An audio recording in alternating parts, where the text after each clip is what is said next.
you're doing yourself a disservice by ordering Uber Eats. It takes the same amount of time for you to chop something up quickly and put it on a pan. I think if you reframe your approach from I don't have time to, okay, what can I do to prioritize cooking? It's sort of a good way to go about your day. On today's episode, I have Lianna from Kitched.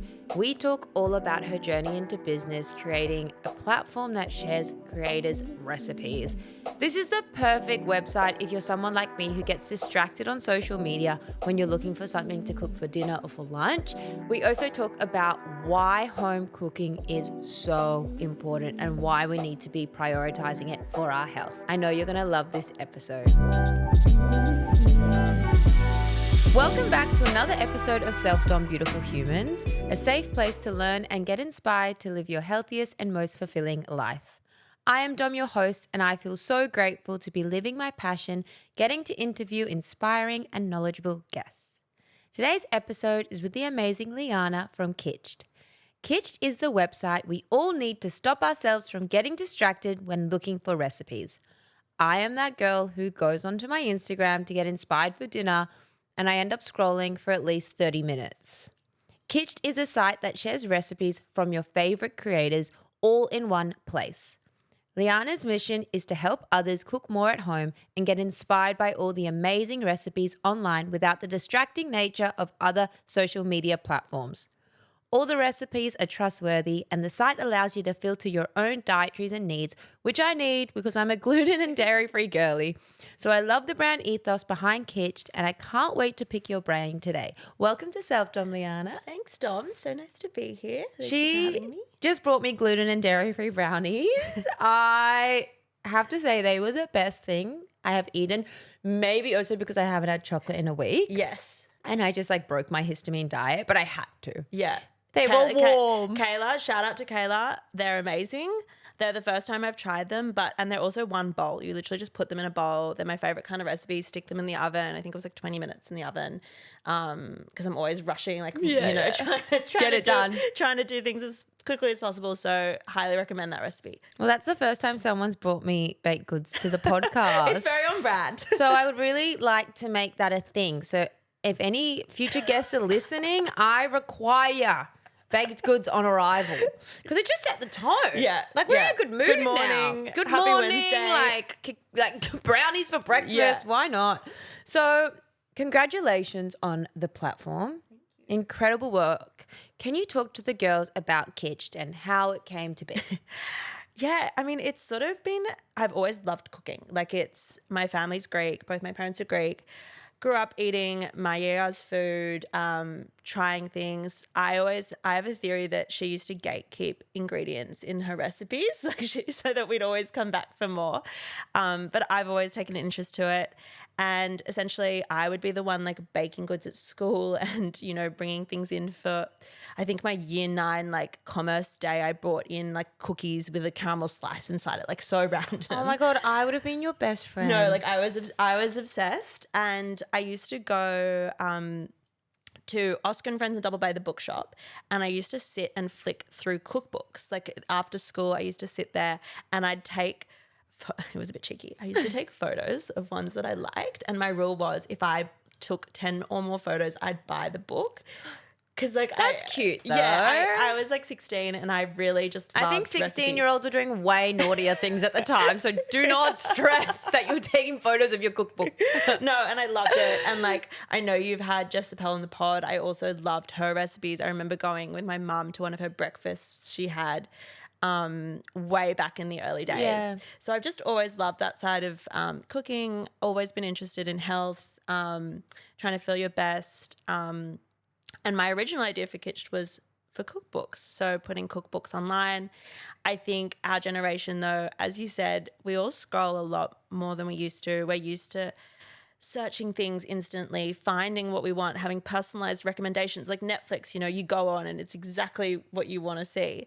So I think it just made sense to have creators on board. They're making, fast, home-cooked, home-style recipes over sort of more chef complicated recipes. It's ingredients you'd have in your pantry, realistic things. So yeah, that was sort of the motivation. I also, I did commerce at uni, got a job at EY, which we were talking about. And So she's brains and beauty, this one. I felt so out of alignment with what I cared about when I worked there. Like it was not creative. Everyone would, get a lot of takeaway. It was like late nights, long hours, people going out drinking a lot. And it sort of got to a point where I was trying to like fit into something that wasn't who I was. So I started working on Kitched, and I'm sure you know the feeling. I became obsessed. Yeah. And it just was like all I wanted to do every hour of the day. So. I love that. What I started thinking about when you were talking as well is this digital age.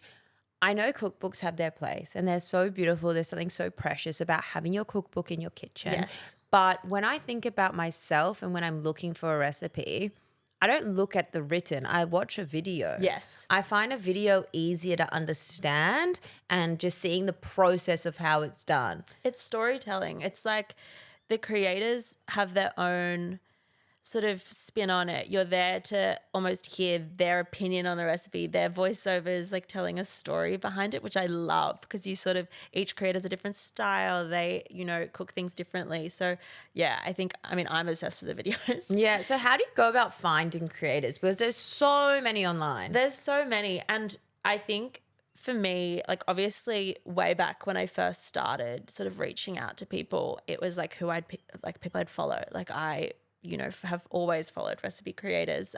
That sort of content was just what I liked looking at.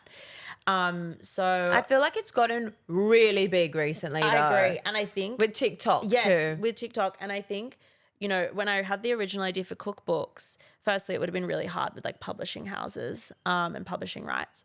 But it was the growth of the creator space that really inspired me. And essentially I would find the ones I'd follow, I'd DM them. And this was how it started. Like I'd send them a DM. It's hard to communicate something that doesn't exist. Like this was before it even existed. This was like when it was very early stages. And I'm so glad because even looking back, like it was pretty bold of me to message. And like I'm a bit shy. Like I was messaging these people that I had no idea who they were. Did you have a following? Like what was your account like? No, like Yeah. I actually was never, like I don't have a following. Obviously, our generation, we get content, like we can sort of figure it out. But it wasn't really on social media. I forget to post sometimes, like I'm not very good at it. But yeah, I DM them through the Kitchen Instagram, or I'd send them an email if they had an email. And my main criteria was recipes I think I'd want to make.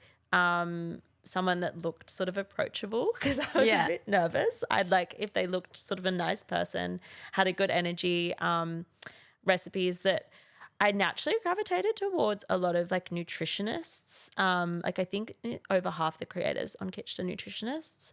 And that's not to say all the recipes are like really super healthy recipes, but I think I gravitated towards that. And so I DM them. And yeah, essentially the ones that replied and got back to me, I'd have like 2 or 3 calls. I'd look at their videos because Kitched is all about videos. So I wanted to make sure they weren't focused on photos. I needed to make sure there were videos on their page. And yeah, once a few started to join, it was just like I was gobsmacked. Like I just couldn't believe it. Oh. And then we had our first dinner in May. A few more joined after that. And now we get people emailing us, which is really nice. And I sort of just see if they're aligned and they need to be interested in helping people cook more and like connecting to a community. That's sort of the values I try and bring. I love that. So why is cooking at home and home cooking so important to you? I'm obsessed with this topic. Like I mean, firsthand, the times in my life where I have gotten a lot of takeaway, eaten out at restaurants, is the times that I've felt my worst. Even if it's like healthy takeaway, right? Yeah, even if it's healthy takeaway. I think it's like a mixture of things. And I'm obsessed. Harvard actually has a whole school of culinary medicine.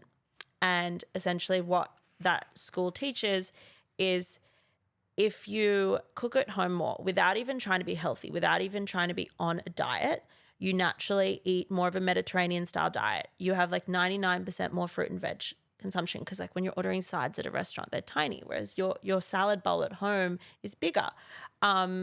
you have higher levels of vitamin C, lower BMI, lower cholesterol, lower blood pressure. Everything just flows from cooking at home without even trying. And that's something I found so interesting when I read it. I also think mentally, you know, for me, so many jobs now aren't creative at all. Like my previous job wasn't creative at all. And it's like a creative outlet. You sort of switch off, you're present, you're cooking, and that's all you're doing. You're sharing something with your loved ones. Like there's nothing better when you give something like a plate of food and they bite into it and they're like even your reaction to my brownies, I was like, that just like makes my day. Like it's such a nice. Well, your love language is definitely acts of service. Oh my God, literally my boyfriend, like he just eats all day. I'm like, try this. Especially since Kitched, because I'm cooking all day. I'm like, I've got all these recipes at home if you want to come over. Yeah. But yeah, I just think it's a great way to switch off and connect with your friends and family, and just mentally knowing what's in your, in your food.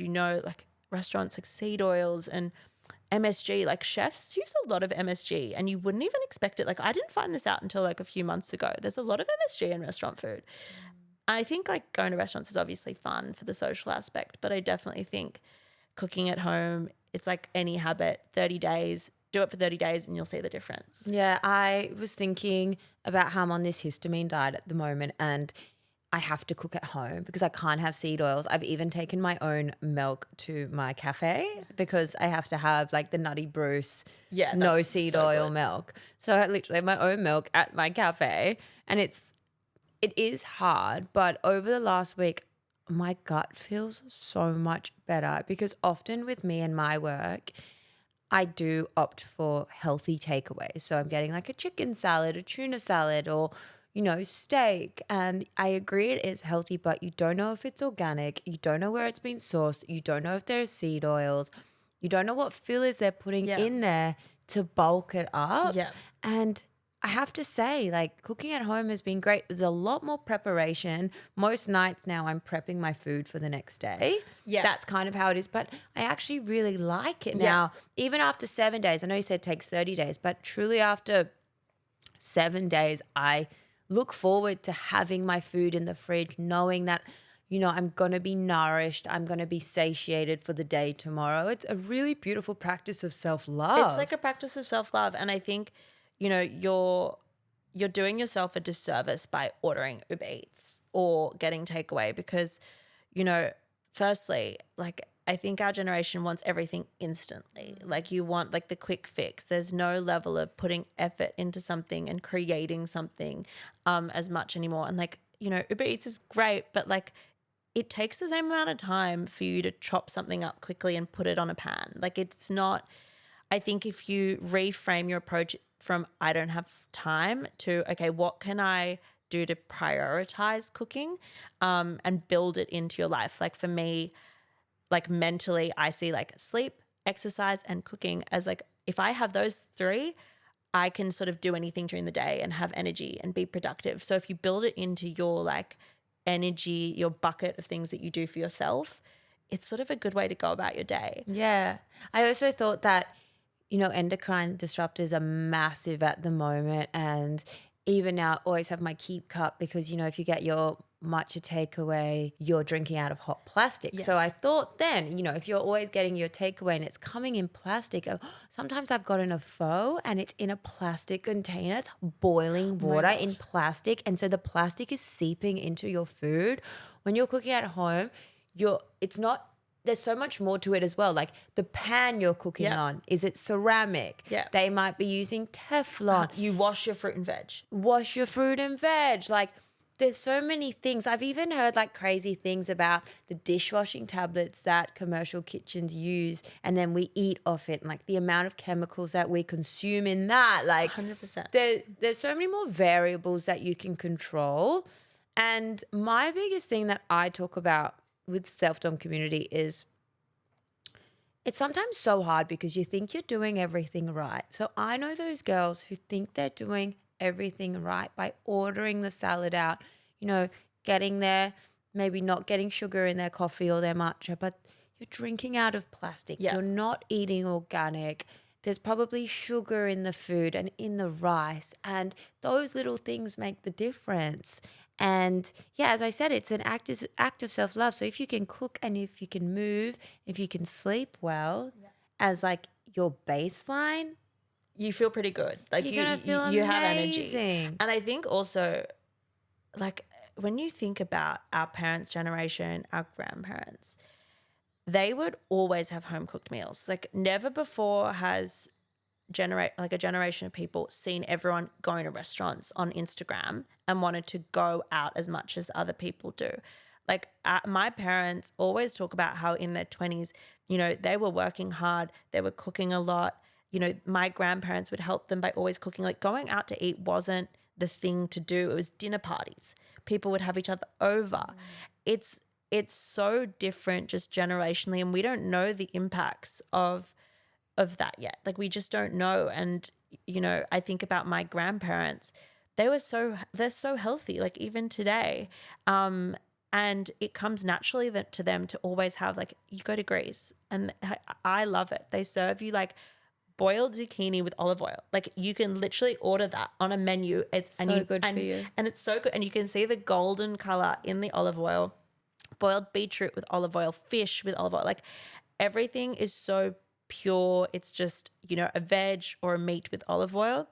And I think that's why I love Greece so much, because it strips it back to how your grandma would cook for you. Yeah. And you just don't find that. Everyone's trying to do things too fancy and too complicated now, when like cooking's quite simple. Yeah. You know? Well, yeah, because we were just in Italy and I've spoken about it on the podcast. I was eating like out every day, but my gut was fine. And I think a big part of it is being stress-free. Yes. But again, it's also knowing that the Italians would never not use olive oil on their food. It's like they fry in olive oil. Yeah, it's so like sacred to them. And I agree here that, you know, trying to cut corners with costs and margins, it is more likely that you will get those seed oils or those fillers. So I want to go back to Kitched. So your love for cooking, your love for creators, how do you make sure that the recipes actually work? Because I have gone and tried recipes on Instagram and they don't work. I'm like, why is this so dry? Yeah. No, I think that was my one thing with Kitched is social media. There is so much content. Like, it is never ending, the content. And I think it's hard to even know as like a consumer, okay, do I trust this person? Do I not trust this person? So yeah, for Kitsch, that's why we only onboard deliberate like creators. We pick them. I look at their recipes. Like, I literally look through them and I can gauge if something's going to make sense. I can gauge also if I don't really want Kitsch to be about, you know, silly, like quick trends. I want it to be about things you'd feed your family and friends, things that you would feed to nourish yourself, like whole foods, real food. Because yeah, I think a lot of the content on TikTok that blows up nowadays is not necessarily something you'd serve up if you had a dinner party. Oh my God, no ways. Yeah. Like, absolutely not. I see like these crazy rice paper Yes. roll recipe things. Or like a croissant. Yeah, the rice paper croissant. Me and Amanda were talking about it and we were like, should we try it? And I was like, I don't think What's the point? I don't think it's worthwhile. Like, it's just a waste of food and energy and effort. Like, I understand. I'm gluten free and I understand that it's like a good option, but I think you just eat gluten free like phyllo pastry or gluten. like even just, I think it's more if you're gonna. It's too hard. It's too hard. As a consumer, I'm like, I loved watching it, but Yeah. I'm not going to make it. I think what Kitsch does is you get recipes that people will actually make. And like, you know, most people don't have, like, you know, I can try the rice paper croissant because that's like my job now to, you know, do these recipes. Most people are at a job, they need a recipe that they can rely on, that they can come back to, that's like a stir fry or a weeknight meal or something they can take to their friend's house. They don't have time to try these like gimmicky recipes that you see. So we try and really make sure that everything on Kitched is something that, you know, they could do on a Tuesday night at 7 p.m. when they've just got home, or they could do if they were having 10 people over and they'd never hosted a dinner party before. yeah, it's so important to make sure that the recipes do work, because there are a lot that don't. Yeah, and I think as well, you're talking a lot about how the recipes are with your pantry staples. This makes me think, do you consider the price of the recipes? Like, do you consider, okay, this recipe is probably too expensive for the norm, we won't include it? Yeah, so one of the things I actually wanted to build, like, technology takes a long time to build features, and unlike like a product, which you can create a beautiful product and sell it, and if it works because it's not going to change. Technology like constantly changes. You will release a new feature and there'll be glitches. I remember the night that we launched, there was a problem with the signups because we reached our limit. And Which is amazing. No, that but sounds good. No. I was like up all night because I can't code. So I was freaking out. I was like, I don't know how to edit this limit. And so it's like things that you can't control. So one of the things that is in the pipeline for development is a grocery list that pulls from different grocery stores near you and tells you where to shop that's cheapest. That's insane. You need to get that working immediately.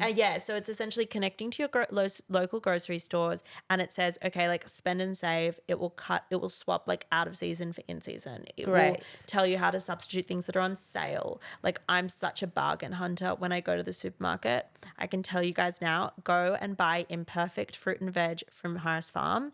It is half the price or quarter of the price, like zucchini, eggplant. And it's in season. But I think because they look slightly wonky. I like it though. Because I think it's less like steroids, less antibiotics, less pesticides. But yeah, Harris Farm, imperfect fruit and veg. There's eggplant, zucchini, fennel, sweet potato. Always sweet potatoes, yeah. There's always sweet potatoes. They're massive. Like, they're like this They're big. the best. Lemons, apples. Like, you could feed your family off that, and it is so cheap. The other thing is they always have deals. So like, people think Harris Farm is this bougie, expensive place to shop. It's actually just good quality, but you can find deals. Like, cucumbers last week were $15. Now they're $3 a kilo. Do you know what makes me laugh is that I remember as a kid, we'd sit at the family table and my nonna and my nana would always be talking about tomatoes at Harris Farm in the bargains, and me and my brother would look at each other and roll our eyes to be like, why do they care about the strawberry price or the tomato prices? And now I'm like, I am my grandma.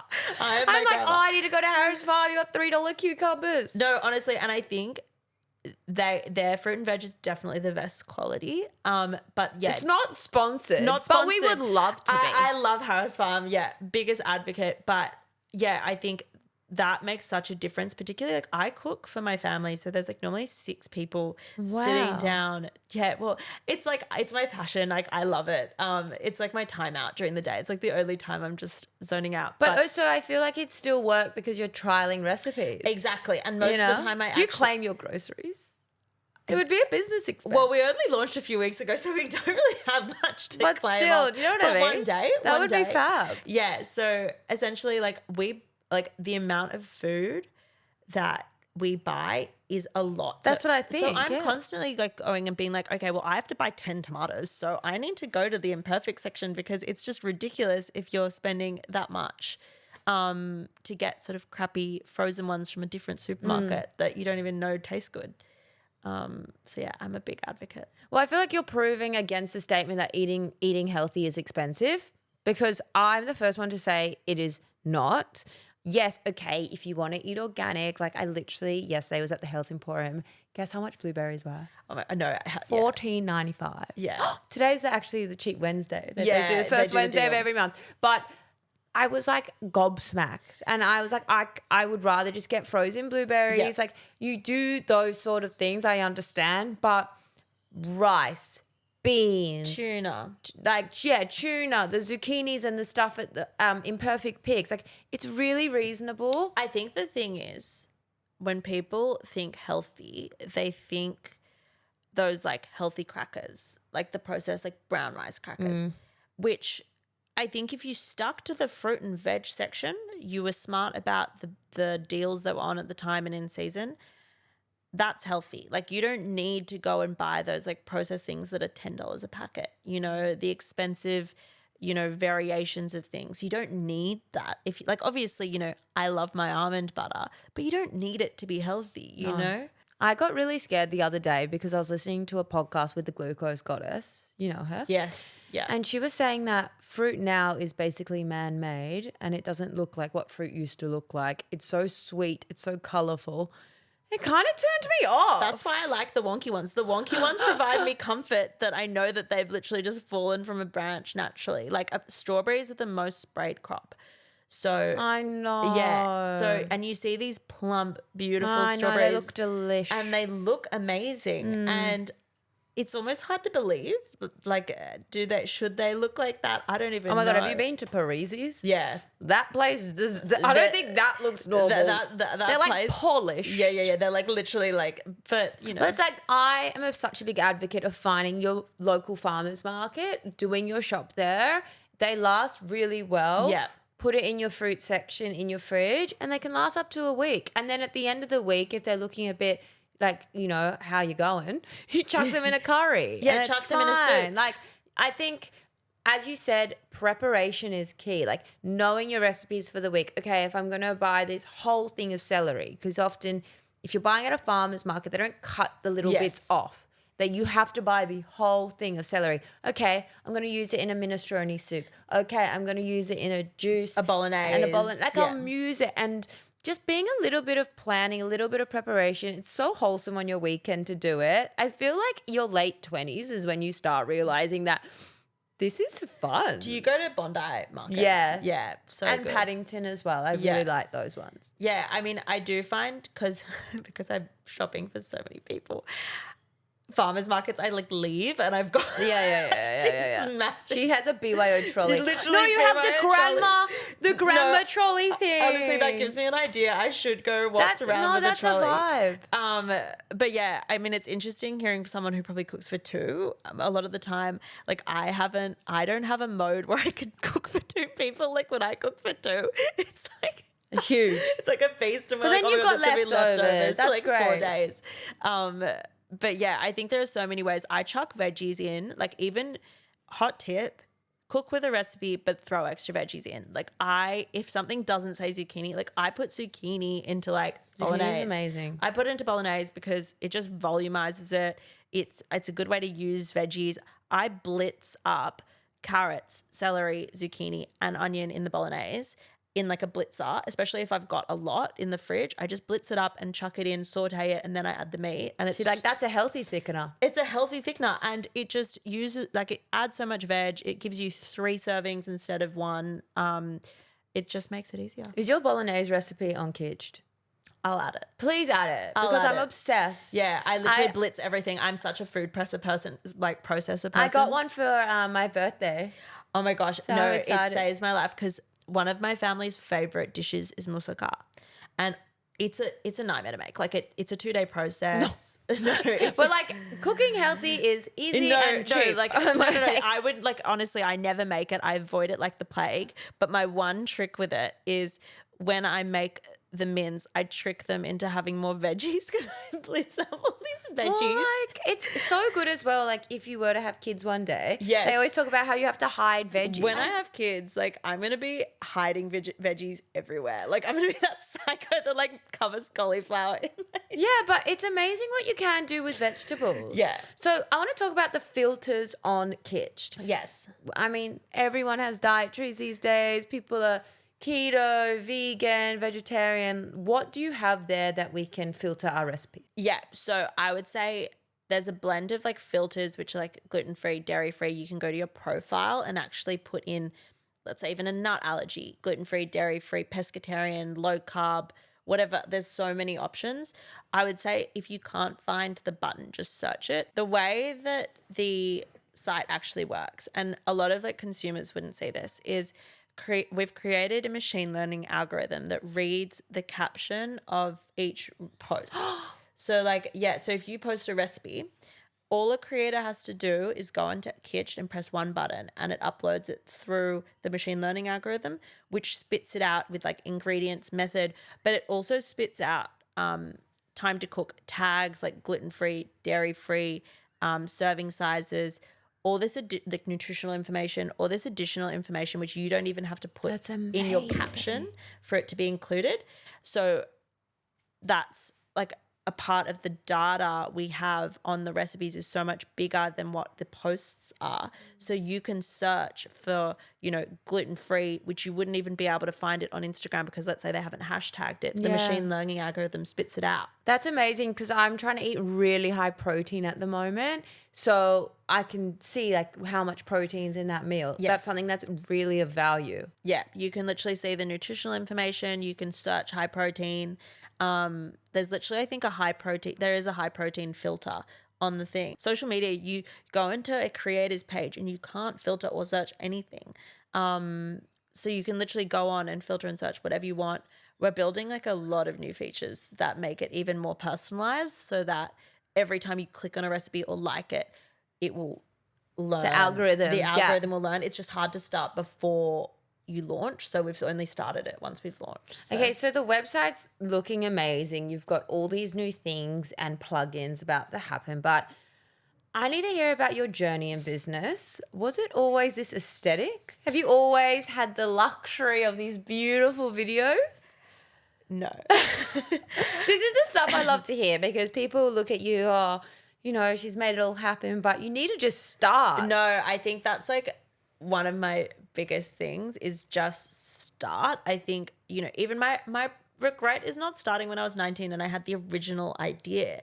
And instead I went down this like standard path, got a job, blah, blah, blah. Like if I had started it. My love. I know. If I had started it, I mean, obviously I've learned a lot since then. Because I feel like your journey at EY and having all the takeaway and stuff would only create more of a brand message for you. Yes, 100%. And it made me super clear on like, also the cookbooks wouldn't have worked. So I'm glad I didn't sort of go down that path. But yeah, for me, when I started like end of last year and I was trying to do all the like editing, posting, onboarding the creators. I tried to learn to code because I was trying to. And the amount of time you spend trying to learn to code. And I was trying to be like resourceful. I was like, I'm working full time. I'm just going to try and be as resourceful as I can because everyone sort of says, try and make sure you've got the idea and got everything set up.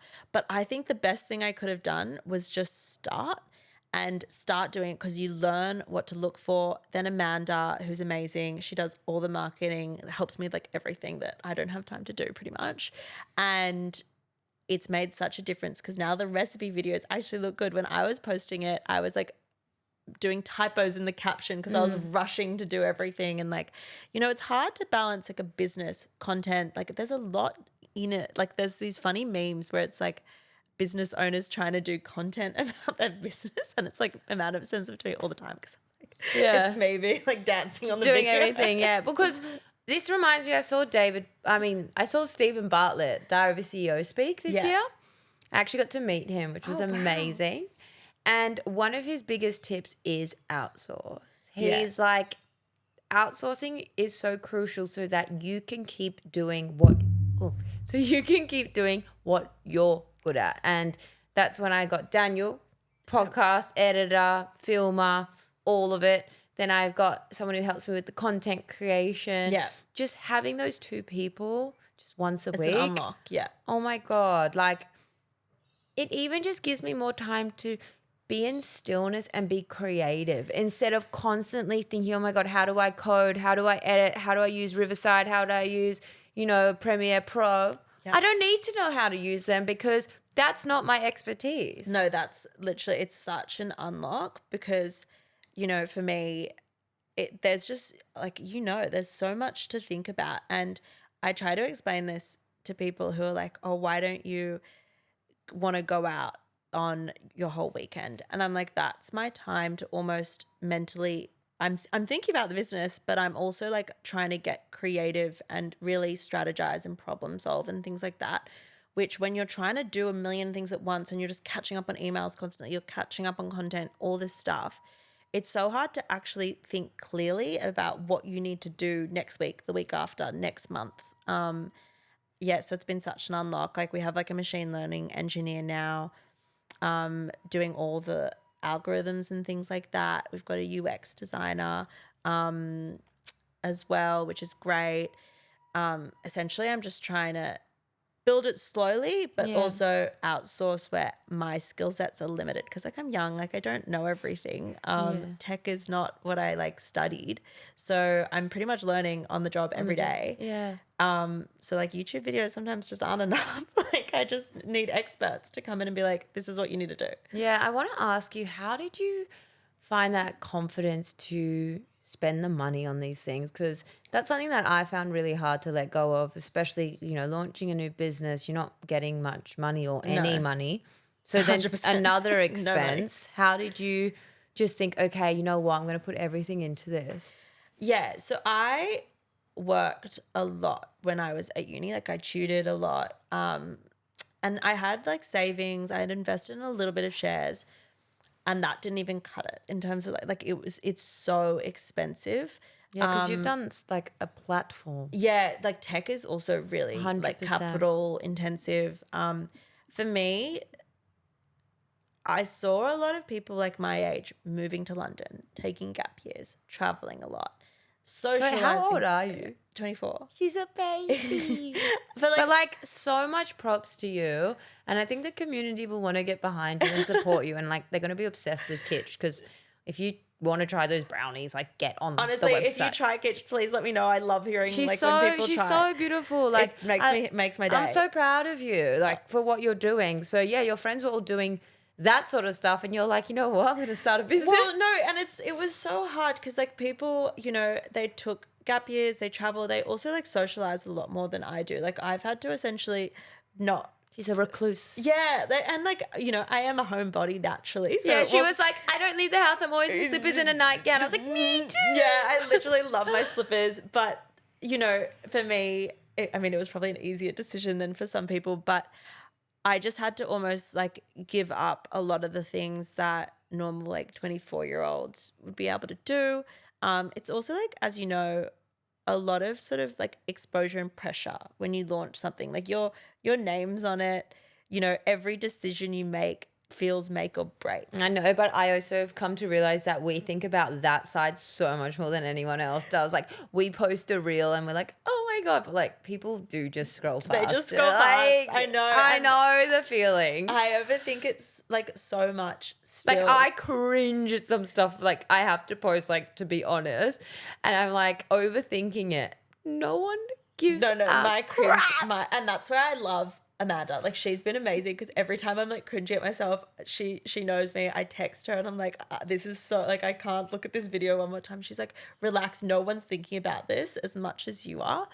And if you believe what you're posting and you know you're adding value, the people who do engage, they love it. And I think, do you know what I mean? The only way to like the only reason why I've sacrificed all this money, time, effort, friendship, or like not seeing my friends as much is because I'm obsessed. Like because I'm so passionate about it. Like I want to make this happen, you know, no matter what. You will. I hope so, but you know, I really want this to be, I really believe in it, like truly, and I feel it's given me a lot of confidence, to be honest. Like it's because I've felt so now aligned to almost like a purpose and like my North Star of, okay, like this is my thing.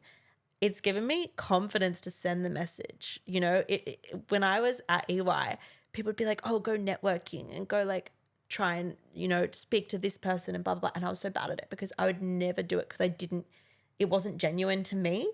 So I'd never send the message. I'd never send an email. Like I just couldn't network. Like I hated it. Whereas now when I meet people and I talk about Kitched, I'm not scared to like network because I'm so, it feels true and honest. Yeah, I can tell like every time you're speaking about it, it's really coming from the heart. And I also want to say that I've had a lot of guests on here. Some people are just starting out, you know, some people are the Jess Sapples, the Carla Oates, who are like, you know, quite well into their journey and established. And they're the ones who come on the mic and say, you know, balance is so important. This is so important. But I think it's refreshing to have someone who's new to business, new to their product or service. And they're like, you know what, I actually am sacrificing. Because I think when it comes to business and purpose, there is sacrifice with any decision you make in life. there's a sacrifice. There's a trade-off. Yeah, there's a trade-off. And I think it's empowering for young girls to hear you at the age of 24, like being like, I am forgoing some things, but I believe in this and you know that it's worth it. And I think it's a powerful message. I think, yeah, and I think balance is like hard because people's version of balance looks so different. Like I feel balanced when I've ticked off my to-do list. Like, and that sounds crazy, but I feel good when I've achieved something that I needed to get done that day. As I said, I've cooked, I've slept well, I'm eating well, see my boyfriend, and that's like balance for me. If I, like, that's what I hold sacred. Everything else is just like a nice to have. Like the socializing, you know, when I have a bit of free time, I'll go do it. But just balance looks so different. You know, it's just about what you value. And I think balance changes for you wherever you are in your life, like stages. It always is changing. I agree. Like balance to me 5 years ago was so different to now. I need so much more time to recharge now than I used to, especially going off the pill and that whole journey and finding out that I've been running off my adrenals. Like what I thought was balanced wasn't. And the more I discover about myself, you know, what you're saying, like if you can't go out and socialize to look after yourself, like you have to do that. Like say no. I think I find it so hard because I want to be a good friend and I want to be there for everybody in my life. And I feel so bad when I say no to things. Like I just feel like in my mind, maybe I'm overthinking of it. People are thinking, oh, here she goes saying no again. She knows she doesn't want to see us, blah, blah, blah. But I just have to because I just don't have anything left to give. Almost like I'd be there and I wouldn't be present. And when I'm somewhere, I want to be present in that moment rather than be thinking about everything I have to do. Yeah. But it's hard. Like it's worth it and it's amazing. And I would, if you are thinking about just taking that first step, I would say like do it, you know, feel free to reach out. Like it's scary at, you know, whatever age, I think. But it's just take the first step. Like, you know, I'm nowhere near where I want to be in terms of Kitched. Like we just launched, but just every step, every day, it sort of adds up. Like it does add up when you look back. It's the little things 100% that add up and make the biggest change. Yeah, it's like every day if you put one foot forward in front of the other, that's when you look back in like a year's time and you're like, oh, wow, like I did that. Can I ask you what would be like your 2-year plan with Kitched? 2 years? I think firstly, like I need the tech. I need like an app essentially. Like it's a website at the moment. I think it needs to be But it's still such a beautiful website, so user-friendly. Yeah, and like I think I want it to be an app to make it even more user-friendly. I think we'd want to keep growing in terms of like creators, keep growing the brand, growing the users. We are starting to speak to US-based creators. Amazing. Which is really exciting. So yeah, I'm going there soon, which is super scary. I've never really traveled by myself before. You've got this. You'll be fine. So yeah, so like it would probably be just like expanding potentially to the US with the US creators, but also just like growing features like the grocery shopping. Like that's a whole process in itself. Growing, you know, brand partnerships, like, you know, for the users so that they can get discounts if they shop and things like that. Having more personalization so that people, once their profile's curated, it's like Netflix. Like they literally are going on and they're like, recommend if you, wow, like that's what I wanted to cook on a Tuesday night. Yeah. Like I think that would be an amazing thing to build out. I think getting a team would be really nice. I think like Amanda and I are hustling so hard, but I think you can't do anything alone. So like whether that be advisors and sort of like people who've grown similar businesses or have advice, just like getting a team around me to like speak to and chat to, because it's, you know, it started off me, now it's sort of me and Amanda. I think, you know, it needs to keep going. But yeah, I'm so like, it's scary, but it's exciting. What's going through my head is that a lot of the self-dom community love cooking and maybe they don't have a massive following, but could they reach out to you if they did want to become a creator on the site? So we're going to integrate comments and things where people can upload photos and like a newsfeed where you can see your friends and what they've cooked and things like that. But also like reach out, because I speak to so many creators and things like that. And like reach out if they want to, use Kitched in a certain way. We want to hold use people who are using Kitched meetups. So more based on the community, like Pilates classes and things like that, and events for everyone to connect over food, like similar to sort of self-done, like build a community around it. So yeah, I'd love to hear anyone, honestly, who's Do you want them using to reach out to Kitched Instagram or to yours? either. I mean, Either. Amanda obviously is very much on the Kitched Instagram. I do try and like put my phone on do not disturb just so I can like focus. So I might be slower to reply on Kitched, but please, like I love even email.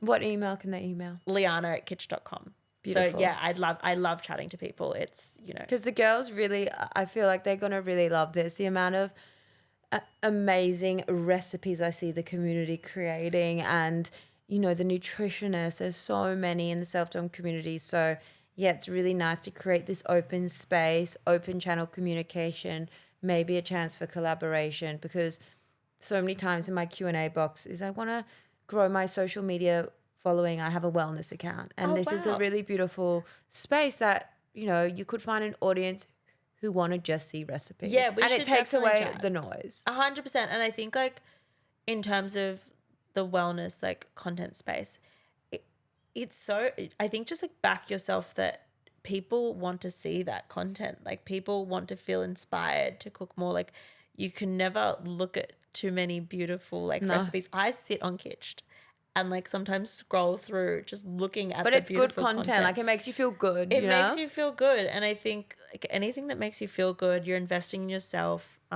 so worthwhile. So good. Well, I always end the pod with the same question, which is, what advice would you give to your younger self? To not be so scared of like not fitting in or doing what everyone else is doing. I think if I was younger, I'd be like, chase your dreams that are for you. Don't try and look around. Don't try and, copy what everyone else is doing. I used to get so scared. My parents are quite strict. And I used to get so upset when I wasn't allowed to go to parties and things like that because I couldn't fit in and be in that crowd. So I'd like sneak out and like things like that. And I think now looking back, if I was less stressed about fitting in, you just feel happier and lighter because you're just more in alignment. Yeah, I love that advice. Well, you are so incredible. I'm so proud of everything you're doing with Kitched. Lianna is also offering our community 50% off a Kitched membership. So use selfdom50 at checkout. Go try this out. It's going to inspire you to cook at home. And yeah, I'm feeling really inspired myself. So thank you so much for jumping on the pod. Having me. It was so nice to chat. So nice such to a beautiful chat. Oh, so nice. And yeah, I'll see you on the next episode.